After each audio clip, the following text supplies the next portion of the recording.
Tapi begini, Oke. bagaimana dengan argumentasi bahwa PLH, PLT, PJ itu sebenarnya punya kekuasaan yang juga tidak perlu diragukan. Itu tadi yang menjadi ininya Ya, Prof. betul. Johan. Mereka cuma memiliki legitimasi administratif, tidak legitimasi politik.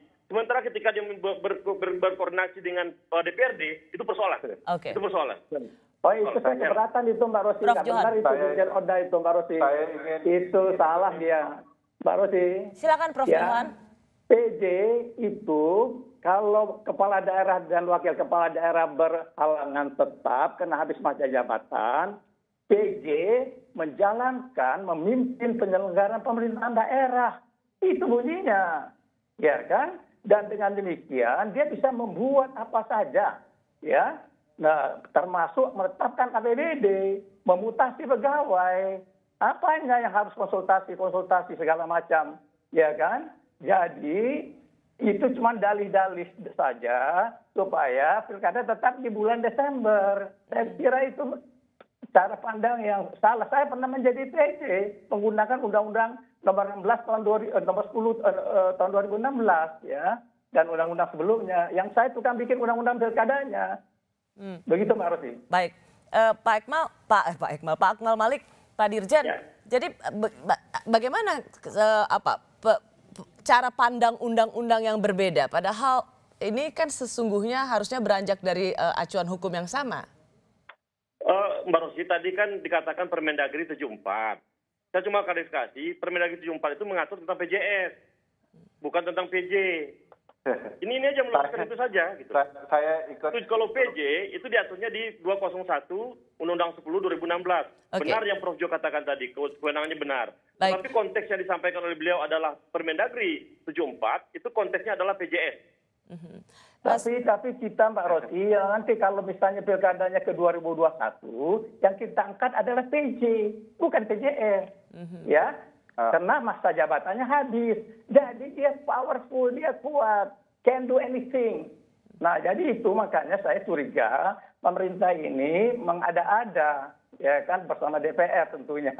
Jadi kalau gitu saya mau klarifikasi, kena disebut sama DPR, mau klarifikasi saya, Pak. Silakan Bung Doli. Silakan. Nah, justru yang ngada-ngada itu Prof ini menurut saya. Ya kan? Jadi kalau tadi kadang-kadang ada alasan pemerintah mengatakan mau tidak ditunda, ini ngada-ngada untuk ditunda. Pertanyaannya, kapan kita bisa menyepakati tundanya 2021? Apa alasannya 2021? Kenapa nggak 2022, kenapa 2023? Ukurannya apa? Mbak Rosi, saya ingin menjawab. Satu, Baik. ya.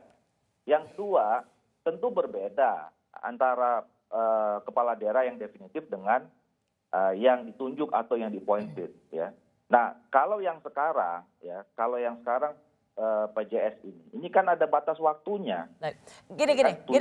Sorry Bung Doli, saya rasa gini, karena bapak-bapak ini kan adalah ahli hukum. Sebenarnya buat publik kan nggak terlalu ngerti juga ya, mau PJS kek, PLT kek, PJ kek, mereka Ya, itu terminologi posisi yang nggak. Intinya gini, bisa nggak pejabat sementara atau mereka yang bertugas sebagai acting kepala daerah waktu itu mengeluarkan kebijakan-kebijakan strategis yang dibutuhkan sebagai sinergitas pemerintah pusat dalam menanggulangi COVID, kan itu sebenarnya. Bisa, tapi terbatas, ya, karena legitimasinya tidak sekuat yang definitif. Yang kedua, batas waktunya nggak ada. Kalau sekarang kan mereka ditunjuk selama 71 hari kampanye. Nah, kalau misalnya besok tanggal Februari, kita nggak tahu nih kapan. Saya nggak ngerti kenapa kok tiba-tiba Prof mengatakan 2021. Alasannya apa kita tunda 2021? Nah, kalau tunda 2021, ya, begitu lewat bulan Februari, itu ada 209 yang harus selesai. Ya. Nah, sampai kapan nih mereka daerah itu menjabat? Kalau kita nggak punya kesepakatan kapan ditunda.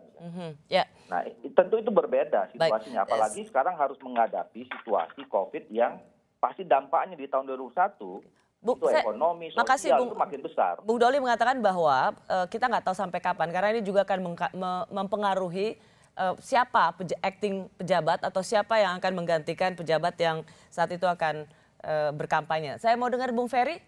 Ya, Mbak, saya ingin jawab satu persatu perdebatan ini. Pertama soal PJ.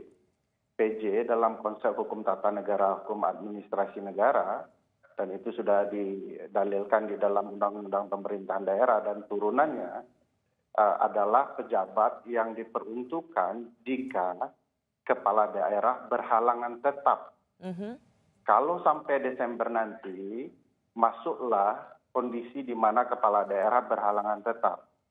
Berdasarkan konsep konstitusional, hukum tata negara itu, hukum pemerintahan daerah, maka PJ adalah suatu kondisi yang wajar jika memang ada kondisi yang berhalangan tetap. Saya kasih contoh. Misalnya kasus di Makassar. Ketika satu orang melawan kotak kosong, lalu kemudian dia kalah, lalu dibentuk PJ. Jadi PJ sesuatu yang wajar dan biasa-biasa saja. Jadi diakui secara konstitusional. Kenapa dianggap bahwa itu menjadi beban? Dan itu bisa mengeluarkan keputusan-keputusan strategis termasuk APBD? Iya. Jadi begini Mbak, ada batasan yang kemudian batasan itu bisa diatur kembali di dalam SK pengangkatan.